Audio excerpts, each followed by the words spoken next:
Hello friends, कक्षा 10वीं के इस वीडियो में आप सभी का स्वागत है। आज हम प्रश्नावली 8.1 का भाग 2 लेकर आए हैं। इसके पहले हमने प्रश्न नंबर 1 से लेके प्रश्न नंबर 5 तक के सभी प्रश्नों को हल किए हैं। अब हम इस वीडियो में प्रश्न नंबर 6 से लेके आगे सभी प्रश्नों को हल करेंगे। तो इस वीडियो में अगर आप नए हैं तो चैनल को सब्सक्राइब कर लीजिए, साथ ही बेल आइकन को दबा दीजिए, जिससे हर नए वीडियो की नोटिफिकेशन आप तक पहुंच जाएगी। तो चलिए बिना किसी देरी के इस वीडियो को शुरू करते हैं।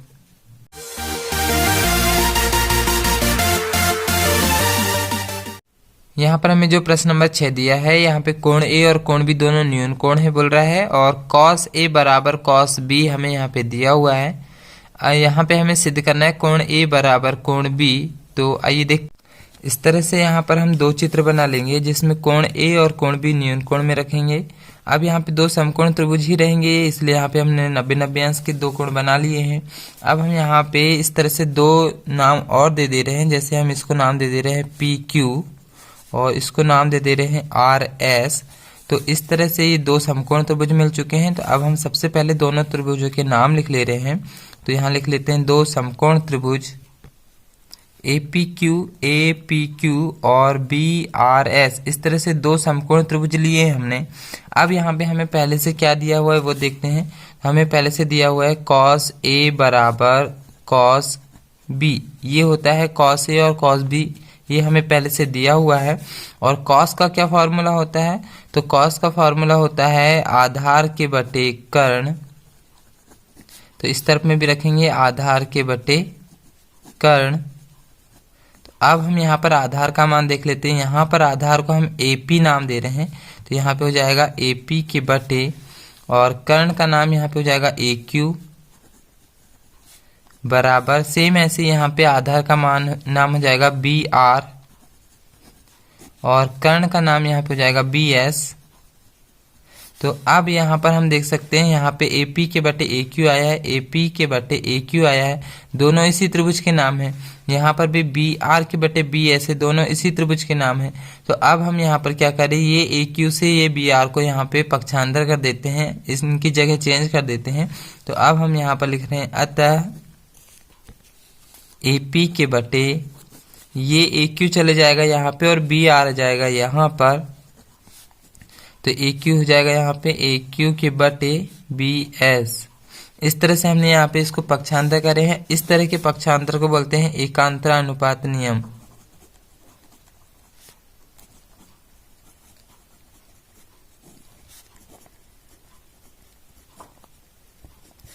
तो एकांतरानुपात नियम यहाँ पे हमने लगाए हैं। अब हम देख सकते हैं AP के बटे BR यहाँ पर क्या है।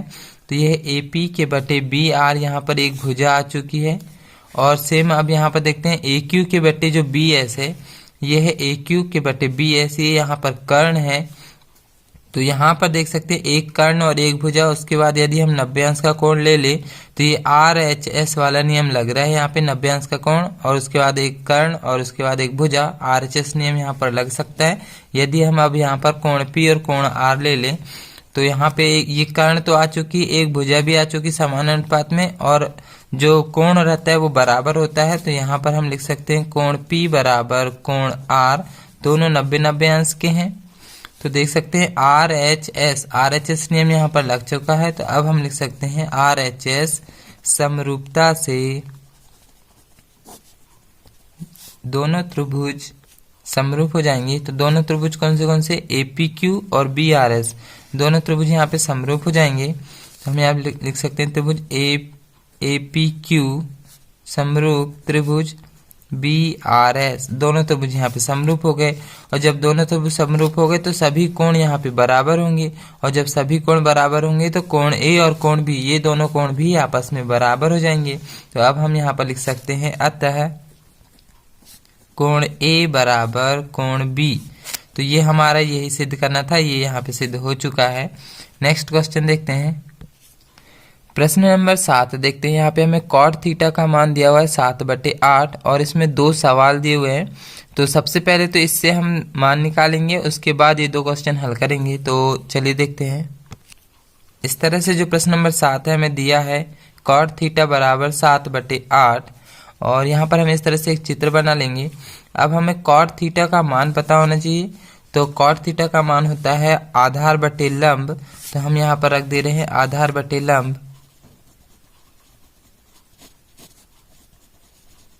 अब देख सकते हैं जो आधार हो गया यहाँ पे हो जाएगा 7 और जो लंब रहेगा वो हो जाएगा 8। अब यहाँ पर हमें कर्ण नहीं पता है, तो अब दोनों से हम यहाँ पे कर्ण निकाल लेते हैं। तो इसको हम पाइथागोरस फार्मूला से निकालते हैं। तो अब हम यहाँ पे पाइथागोरस सूत्र लिख ले रहे हैं। इस तरह से यहाँ पे पाइथागोरस फार्मूला हो जाएगा। कर्ण का नाम यहाँ पे हो जाएगा AC,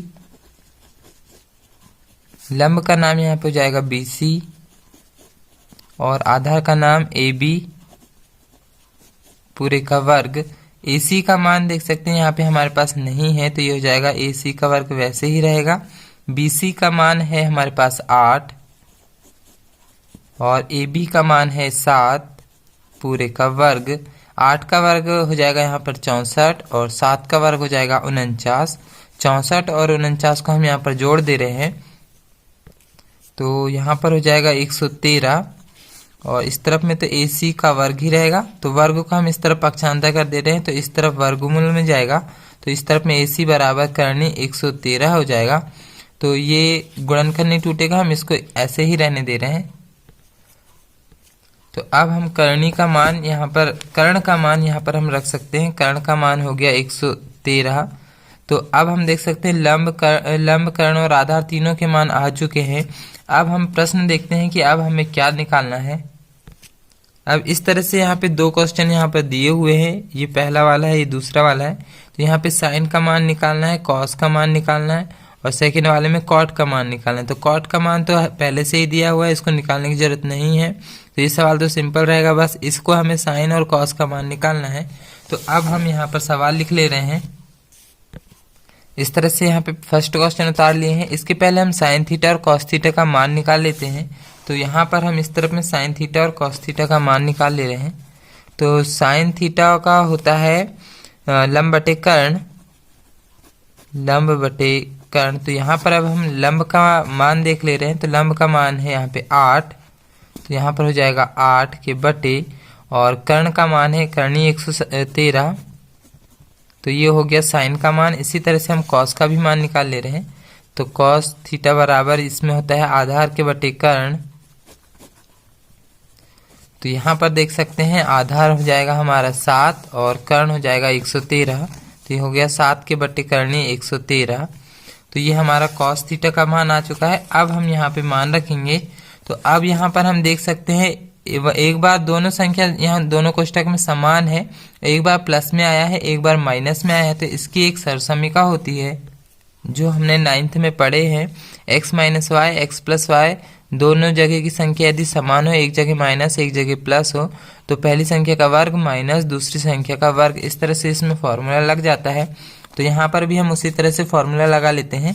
तो यहाँ पर देख सकते हैं दोनों जगह की संख्या समान है, तो यहाँ पर हो जाएगा 1 का वर्ग माइनस दूसरी संख्या साइन थीटा पूरे का वर्ग। यहाँ पर भी सेम वैसे ही 1 का वर्ग माइनस कॉस थीटा और पूरे का वर्ग। अब हम यहाँ पर मान रख दे रहे हैं। तो 1 का वर्ग तो 1 ही होगा, माइनस साइन थीटा का मान अभी हमने निकाले यहाँ पे 8 के बटे करनी 113। तो यहाँ पर हम रख दे रहे हैं 8 के बटे करनी 113 और पूरे का यहाँ पर लगाएंगे वर्ग। सेम ऐसे नीचे पे भी 1 का वर्ग तो 1 ही रहेगा, माइनस कॉस थीटा का मान अभी हमने निकाले 7 के बटे करनी 113। तो यहाँ पर रख दे रहे हैं 7 बटे करनी 113 और पूरे का वर्ग लगाएंगे। तो अब यहाँ पर एक तो ये वाला एक इसी तरह से रहेगा, माइनस यहाँ पे 8 का वर्ग करेंगे तो 8 का वर्ग हो जाएगा 64 बटे करनी 113 का जब वर्ग करेंगे तो वर्ग से करनी कट जाएगी, तो सिर्फ बचेगा 113। नीचे पे भी सेम वैसे एक तो यहाँ पे इसी तरह से रहेगा, 7 का वर्ग करेंगे तो 7 7 या 49 और नीचे करनी 113 का वर्ग करेंगे तो वर्ग से करनी कट जाएगी, तो 113 ही बचेगा। अब हम इसको माइनस कर ले रहे हैं। तो यहाँ पर देखेंगे नीचे इसके नीचे कुछ नहीं तो हम मान लेते हैं 1 और नीचे नीचे का गुणा होगा और तिर्यक गुणा करेंगे, फिर 113 का गुणा 1 में करेंगे तो 113 ही होगा और 1 का गुणा 64 में करेंगे तो 64 होगा। सेम ऐसे नीचे पे इसके नीचे कोई संख्या नहीं तो हम 1 मान लेते हैं, 113 का गुणा 1 में करेंगे तो नीचे 113 ही होगा। 113 का गुणा 1 में करेंगे तो 113 माइनस 49। यहाँ पर देखेंगे 113 से यहाँ का 113 कट जाएगा। यहाँ पे हम 113 में से 64 को यदि हम घटा दें तो ऊपर बच रहा है 49 और 113 तो यहाँ कट गया। अब 113 में से 49 घटा देंगे तो यहाँ बचेगा 64, नीचे का 113 कट गया तो 49 के बट्टे 64 ये फर्स्ट वाले का आंसर आ चुका है। अब हम सेकेंड वाला क्वेश्चन देखते हैं। इसी में सेकेंड वाला एक और दिया है कॉट स्क्वायर थीटा। तो कॉट थीटा का मान तो सवाल में हमें पहले से ही दिया हुआ था, तो अब हम यहीं पे मान रख दे रहे हैं। तो कॉट का मान हमें दिया हुआ है 7 के बट्टे 8 और पूरे में लगा है वर्ग। तो 7 का वर्ग देख लेते हैं। 7 का वर्ग होगा 49 और 8 का वर्ग, तो 8 का वर्ग हो जाएगा 8 8 64। तो इसका आंसर भी 49 बट्टे 64 आ रहा है। तो प्रश्न नंबर 7 के यहाँ पे दोनों क्वेश्चन हो चुके हैं। नेक्स्ट क्वेश्चन देखते हैं। इस तरह से यहाँ पे प्रश्न नंबर 8 दिया हुआ है। हमें 3 कॉट ए बराबर दिया है 4 और ये क्वेश्चन यहाँ पे हमें प्रूफ करना है बराबर है या नहीं, ये बताना है। तो सबसे पहले इससे हम एक त्रिभुज बना के इसको मान निकाल लेते हैं। तो इस तरह से हम यहाँ पर एक चित्र बना ले रहे हैं। यहाँ पे कॉट ए बोल रहा है इसलिए हम ए यहाँ पे इस तरफ में देंगे, बाकी 2 नाम कहीं पर भी दे सकते हैं। यहाँ से हम 3 को पक्षांतर कर देते हैं तो ये 4 के बटे में जाएगा। तो ये हो जाएगा कॉट ए बराबर 4 के बटे 3। अब कॉट का क्या फॉर्मूला होता है, तो इसका होगा आधार के बटे लंब। तो हम यहाँ रख दे रहे हैं आधार के बटे लंब। तो यहाँ पर आधार हो जाएगा 4 और लंब हो जाएगा 3। अब यहाँ पे हमारे पास कर्ण का मान नहीं पता है, तो पाइथागोरस फॉर्मूला लगा के अब हम यहाँ पे कर्ण का मान निकालेंगे। तो इस तरह से हम पाइथागोरस फॉर्मूला लगा रहे हैं। कर्ण का नाम यहाँ पर AC हो जाएगा, लंब का नाम यहाँ पे BC दे रहे हैं और आधार का नाम यहाँ पे AB हो जाएगा और पूरे का यहाँ पे वर्ग लगाएंगे। AC का मान अभी हमारे पास नहीं है तो ये AC का वर्ग इसी तरह से रहेगा। BC का मान है यहाँ पे 3 और AB का मान यहाँ हो जाएगा 4 पूरे का वर्ग। 3 का वर्ग हो जाएगा यहाँ पे 9 प्लस 4 का वर्ग हो जाएगा 16। 16 और 9 को जोड़ दे रहे हैं तो यहाँ पे हो जाएगा 25। इस तरफ में बचा है AC का वर्ग। तो अब हम यहाँ से वर्ग को पक्षांतर करेंगे तो वर्ग इस तरफ जाके वर्गमूल हो जाएगा, करनी लग जाएगा। AC बराबर करनी 25 हो जाएगा। अब यहाँ पर देखेंगे 25 किसका वर्ग होता है, तो 25 होता है 5 का वर्ग। इसका मतलब AC का मान आ चुका है 5 सेंटीमीटर या 5। तो यहाँ पर हम AC का मान रख दे रहे हैं यहाँ पे 5। तो तीनों भुजाओं के मान यहाँ पर आ चुके हैं। अब हमें क्वेश्चन देखते हैं, हमें सिद्ध क्या करना है। क्वेश्चन में हमें यहाँ पे एक क्वेश्चन दिया हुआ है, ये हमें जांच करना है कि दोनों बराबर है या नहीं। तो सबसे पहले हम tan, cos और sin ये तीनों के मान निकाल लेते हैं और फिर इसको एक साथ हल करेंगे। तो इस तरह से हम तीनों के मान निकाल लेते हैं। तो sin का फॉर्मूला होता है लंब के बटे कर्ण। तो लंब का मान यहाँ पर देख लेते हैं 3 है और कर्ण का मान यहाँ पर है 5। तो sin का मान हो जाएगा 3 के बटे 5। सेम ऐसे cos का मान होता है आधार के बटे कर्ण। तो आधार यहाँ पे 4 और कर्ण हो जाएगा 5। तो cos का मान हो जाएगा 4 के बटे 5। ऐसे ही tan का मान देखते हैं, इसका है लंब बटे आधार मतलब 3 बटे 4। तो इसका मान हो जाएगा 3 बटे 4। तो ये हमारा यहाँ पे तीनों के मान आ चुके हैं। अब हम यहाँ पे क्वेश्चन लिख रहे हैं इस तरह से। अब हम यहाँ पे क्वेश्चन ले लिए। यहाँ पे अब tan का मान रख लेते हैं। tan का मान है हमारे पास 3 बटे 4।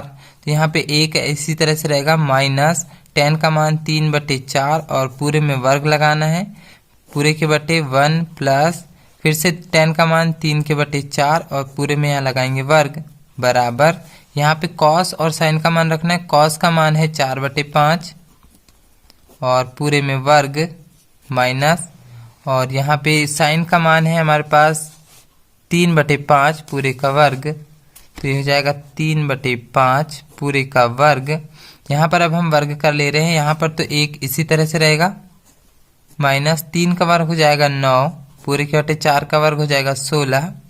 और सेम ऐसे यहाँ पे भी एक तो ऐसे रहेगा प्लस 3 का वर्ग 9 और 4 का वर्ग हो जाएगा 16 बराबर। यहाँ पर अब हम 4 का वर्ग करेंगे तो 4 का वर्ग हो जाएगा 16 बटे 5 का वर्ग हो जाएगा 25 ऋण यहाँ पे 3 का वर्ग हो जाएगा 9 और 5 का वर्ग हो जाएगा 25। तो अब हम यहाँ पे माइनस कर ले रहे हैं। यहाँ पे भी संख्याओं का एलसीएम लेंगे, यहाँ नीचे नीचे का गुणा करेंगे और फिर तिर्यक गुणा करेंगे। यहाँ पर भी नीचे 1 ले लेते हैं, नीचे नीचे का गुणा और फिर तिर्यक गुणा करेंगे। तो नीचे नीचे का गुणा करेंगे तो यहाँ पर तो 16 हो जाएगा और फिर तिर्यक गुणा करेंगे तो 16 ऋण 9, नीचे पे भी ऐसे 16 धन 9 पूरे के बटे 16 हो जाएगा।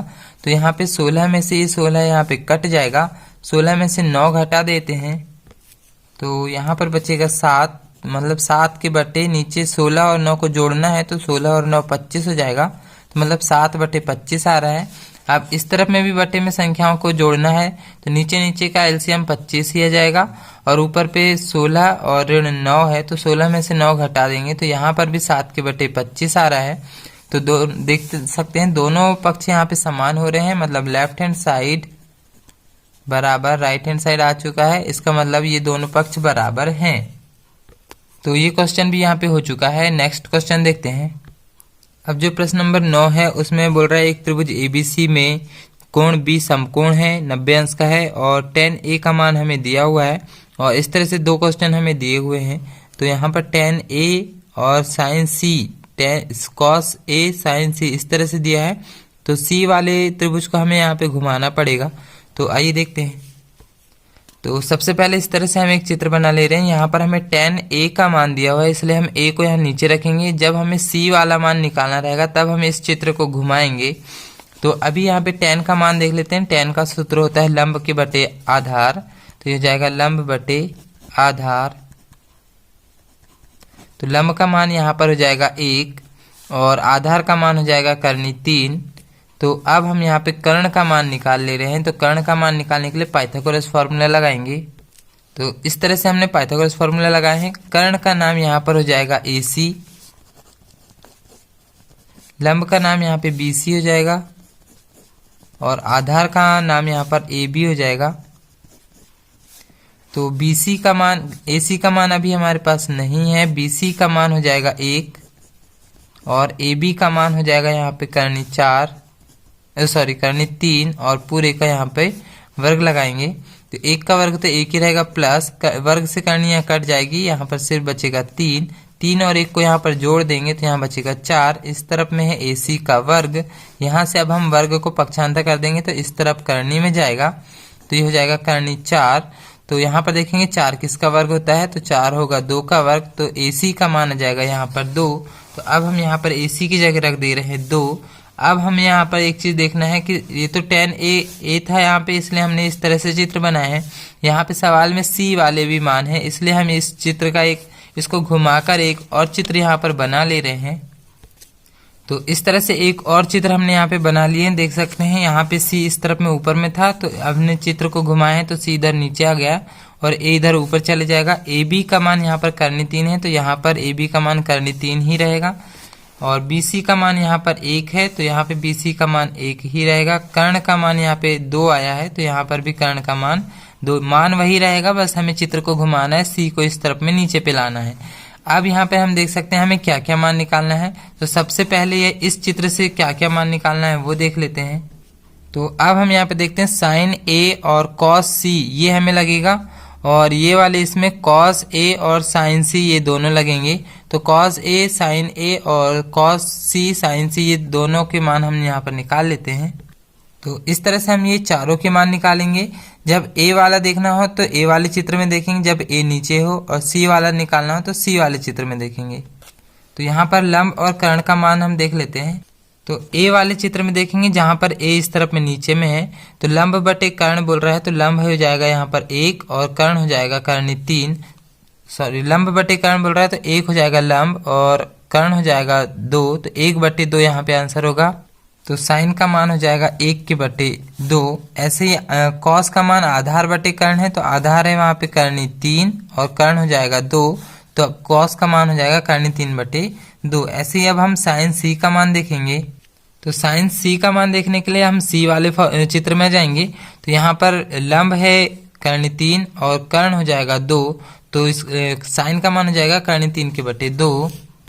इस तरह से साइन C का मान कर्णी 3 के बटे 2 हो जाएगा। और कॉस C का मान देखेंगे आधार बटे कर्ण है तो आधार हो जाएगा वहां पे 1 और कर्ण हो जाएगा 2, तो इसका मान हो जाएगा 1 बटे 2। अब हम यहाँ पर पहला वाला क्वेश्चन उतार ले रहे हैं जैसा कि वहां दिया है। इस तरह से एक क्वेश्चन दिया हुआ है वहां पे। तो साइन ए का मान देख लेते हैं। साइन ए का मान है 1/2 और यहाँ पर बीच में कोई चिन्ह नहीं है, मतलब ये गुणा में रहेगा तो हम इसको कोष्टक में रखेंगे। कॉस सी का मान देख लेते हैं 1/2 प्लस कॉस ए का मान है हमारे पास करनी 3/2 और साइन सी का मान यहां पर भी करनी 3/2 है। तो यहाँ पे दोनों कोष्टक के बीच यहाँ पे कोई चिन्ह नहीं, मतलब यहाँ पर गुणा होगा। तो 1/2 और 1/2 का गुणा करेंगे तो ऊपर का ऊपर गुणा करेंगे और नीचे का नीचे, तो ये जाएगा 1/2 दूनी 4।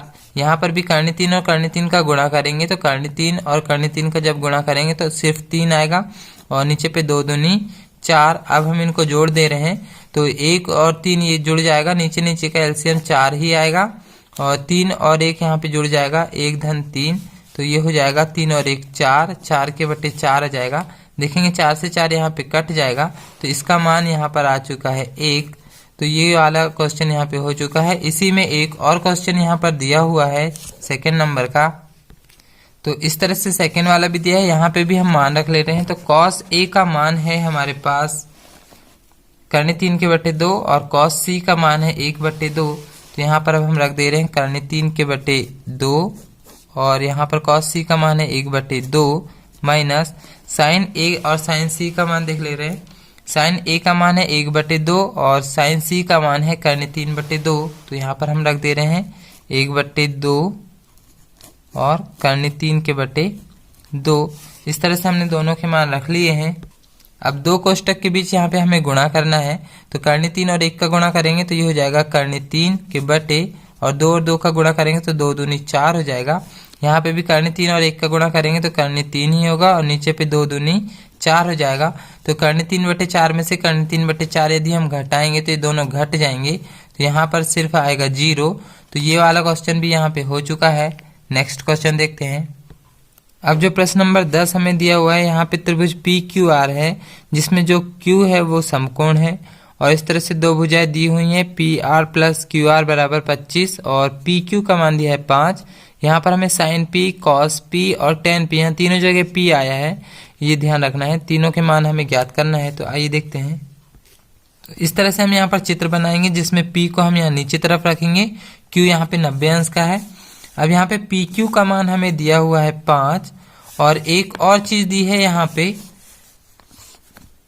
PR + QR बराबर दिया हुआ है 25। तो अब हम देख सकते हैं यहाँ पे PR और QR दोनों का योग है 25। यहाँ पे किसी एक का मान यहाँ पे हमें नहीं दिया है, ये है PR और ये QR दोनों का योग दिया हुआ है। तो यहाँ से हम किसी भी एक को x मान के हल कर लेते हैं। तो मान के चलो हम इसको x मान ले रहे हैं QR को, तो यहाँ पर हम रख दे रहे हैं x। अब यहाँ लिख ले रहे हैं माना, तो यहाँ पर लिख लेते हैं माना QR = x। तो QR की जगह हम x रख देते हैं। अब हम यहाँ पे QR का मान रख दे रहे हैं, तो ये PR वैसे ही रहेगा प्लस QR की जगह हम रख दे रहे हैं x बराबर, यहाँ पे हो जाएगा 25। यहाँ से हम x को पक्षांतर कर दे रहे हैं तो उस तरफ माइनस में जाएगा, यानी कि PR = 25 - x। तो ये PR का मान आ चुका है 25 - x और QR का मान हमने x मान चुके हैं। अब हम यहाँ पे रख दे रहे हैं 25 - x। यहाँ पर देख सकते हैं लंबकर्ण आधार अभी हमने आ चुका है। अब हम यहाँ पे पाइथागोरस फार्मूला लगा के x का मान यहाँ पर निकाल सकते हैं। इस तरह से हम पाइथागोरस फार्मूला लगा ले रहे हैं। कर्ण का मान यहाँ पर देख सकते हैं 25 - x है, तो यहाँ पे कर्ण की जगह 25 - x रख दे रहे हैं पूरे का वर्ग बराबर लंब का मान यहाँ पर है x, हमने x माने हैं तो ये हो जाएगा x का वर्ग प्लस आधार का मान है यहाँ पे 5, तो ये हो जाएगा 5 का वर्ग। अब हम यहाँ पे फॉर्मूला लगा लेते हैं। दो संख्या और माइनस वाला फॉर्मूला लगेगा जिसमें पूरे की घात 2 होती है। तो इसका एक सूत्र होता है x ऋण y पूरे का वर्ग बराबर होता है पहली संख्या का वर्ग ऋण 2 लिख के दोनों को लिखेंगे और फिर प्लस दूसरी संख्या का वर्ग। इस तरह से ये फॉर्मूला होता है। सरसमी का आप लोगों को याद रखना है। तो यहाँ पर भी मान रखेंगे पहली संख्या का वर्ग यानी कि 25 का वर्ग, 2 लिख के दोनों संख्या लिखना है यानी कि 25 और x दोनों लिखना है और फिर प्लस दूसरी संख्या का वर्ग बराबर यहाँ पे इस तरफ में x का वर्ग करना है तो x का वर्ग ही रहेगा, प्लस 5 का वर्ग करना है तो ये हो जाएगा 25। इस तरफ में देखेंगे 25 का वर्ग करना है तो 25 का वर्ग हो जाएगा 625, माइनस 25 और 2 का गुणा कर देते हैं, 25 दूनी 50 और साथ में x, प्लस x का वर्ग बराबर इस तरफ में भी x का वर्ग है और फिर प्लस 25। यहाँ पर अब हम x वाले सभी नंबर को एक साइड कर दे रहे हैं और ये संख्या वाले को दूसरे साइड कर दे रहे हैं। तो यहाँ से सिर्फ ऋण 50x इसी तरफ रहने दे रहे हैं और यहाँ पे धन x का वर्ग, इस तरफ से धन x का वर्ग को इसी तरफ ला ले रहे हैं तो इस तरफ आके ऋण x का वर्ग हो जाएगा, बराबर इस तरफ में पहले से 25 है और इस तरफ से हम 625 धन में है, इसको ले जाएंगे इस तरफ में तो ये ऋण 625 हो जाएगा। यहाँ पर देखेंगे धन x का वर्ग में से ऋण x का वर्ग यहाँ घट जाएगा तो यहाँ पे सिर्फ बचेगा ऋण 50x, बराबर यहाँ पे 625 में से 25 घटा देंगे तो सिर्फ बचेगा 600 और बड़ी संख्या के सामने का ऋण चिन्ह जाएगा। ऋण 50 को यहाँ से हम पक्षांतर करेंगे तो उस तरफ में ऋण 600 के बटे में ऋण 50 जाएगा, ऋण से ऋण यहाँ कट जाएगा, 1 0 से 1 0 कट जाएगा और 5 से 60 कट जाएगा, 12 बार में 12 पंचे 60 होता है। इसका मतलब x का मान यहाँ पर आ चुका है 12। अब देख सकते हैं यहाँ पर हमने x किसको माने हैं, तो जो QR है उसको हमने x माने हैं और ये यहाँ पर भी x है तो दोनों के सबसे पहले मान निकाल लेते हैं। तो हम यहाँ पर लिख सकते हैं QR बराबर x था तो वो आ गया है हमारा 12 सेंटीमीटर और जो PR था उसको हमने लिखे थे 25 माइनस x, तो यहाँ पे देख सकते हैं x की जगह रख देंगे 12 तो ये हो जाएगा 25 माइनस 12। तो 25 में से यदि हम 12 घटा देंगे तो यहाँ बचेगा 13। तो यहाँ पर देख सकते हैं PR का मान भी आ चुका है 13। अब हम यहाँ पे निकालना क्या है वो देख लेते हैं। अब यहाँ पे प्रश्न में हमें sin p, cos p और tan p ये तीनों के मान ज्ञात करना है।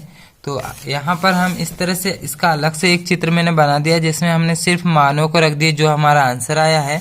तो यहाँ पे अब हमें sin p का मान निकालना है, cos p का और tan p का। तो यहाँ पे तीनों के मैंने यहाँ फॉर्मूला लिख लिया है। sin p का मान देख सकते हैं लंब बटे कर्ण यानी कि 12 के बटे 13 हो जाएगा इसका आंसर।